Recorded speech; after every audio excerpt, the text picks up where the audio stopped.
খষ্ট সাধু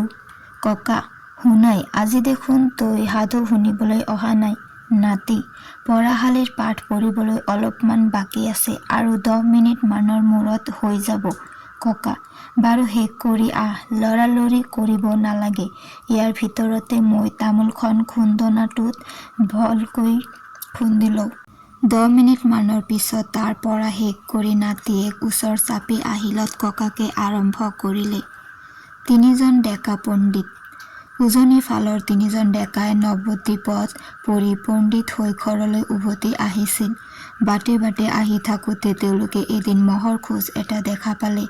এজনে ক'লে এইটো মাইকী মহৰ খোজ আন এজনে ক'লে মহজনী গাভিনী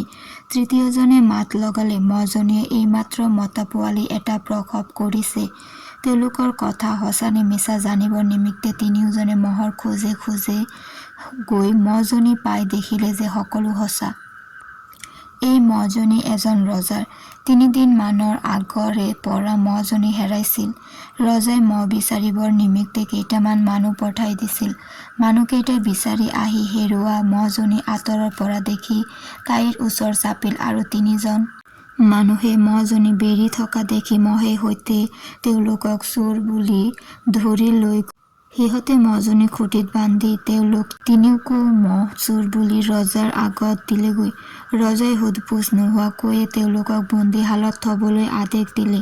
বন্দীশালত থাকোঁতে তিনিওজনে এইদৰে কথা বাৰ্তা হ'বলৈ লাগিল প্ৰথমজনে ক'লে হেৰা ই নহয় সি হে দ্বিতীয়জনে কিয় সি হোৱা হ'লে তেনেহ'লে কৰিলেহেঁতেন নহয় তৃতীয়জনে মাত লগালে তেনে সি কৰা নাইনো কি বন্দীশালৰ ৰখীয়াবিলাকে এই কথা শুনি থাকি ৰজাক লগাই দিলেগৈ ৰজাই তেওঁলোকক মতাই নি সুধিলে তোমালোকে বন্দীশালত থাকোঁতে ই নহয় সি হে সি হোৱা হ'লে তেনে কৰিলেহেঁতেন নহয় তেনে কৰা নাইনো কি বুলি কি কৈছিলা মোৰ আগত ভাঙি ক'ব লাগে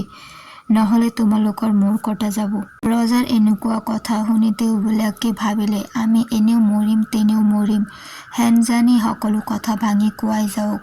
প্ৰথমজনে ক'বলৈ ধৰিলে মহাৰাজ মই কৈছিলোঁ ই নহয় সি তাৰ অৰ্থ এই যে এই দেশৰ ৰজাজন মানুহ নহয় গৰুহে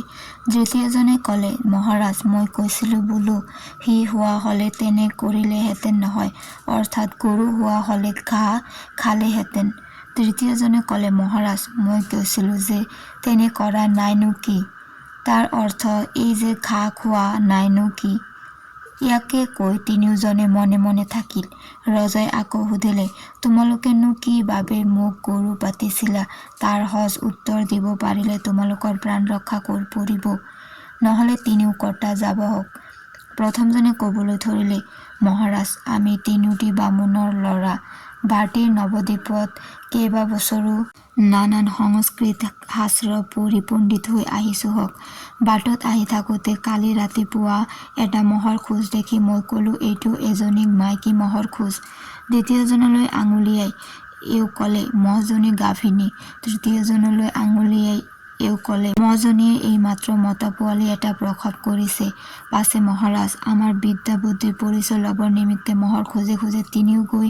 মহজনীয়ে অলপ আগতে এটি মতা পোৱালি জগোৱা দেখি আমাৰ কথা সঁচা হ'ব বুলি ভাবি আমি মনত ৰং পাই অলপ পৰ মহজনী আৰু পোৱালিটো চাই ৰৈ আছোঁ তেনেতে মহাৰাজে মহজনী বিচাৰি পঠিওৱা মানুহকেইটা তাত ওলালগৈ আৰু মহজনীৰ সৈতে আমাক মিছাকৈ চোৰ বুলি ধৰি লৈ আহিল মহাৰাজেও একো বিচাৰ নকৰাকৈ আমাক বন্দীশালত থোৱালে সেইকাৰণে আমি কৈছিলোঁ হওক যে যি ৰজাই দুখ বিচাৰ নকৰাকৈ দণ্ড দিয়ে সেই ৰজা মানুহ নহয় গৰুহে তেতিয়া ৰজাই লাজ পাই ক'লে হয় অৱশ্য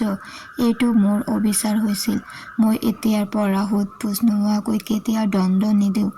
এইবুলি ৰজাই তেওঁলোক তিনিওকো নিজ নিজ ঘৰলৈ বিদায় দিলে আৰু ঘৰৰ পৰা উভতি আহি তেওঁৰ সভাত বৃত্তি বিধান লৈ থাকিবলৈ মাতি পঠালে।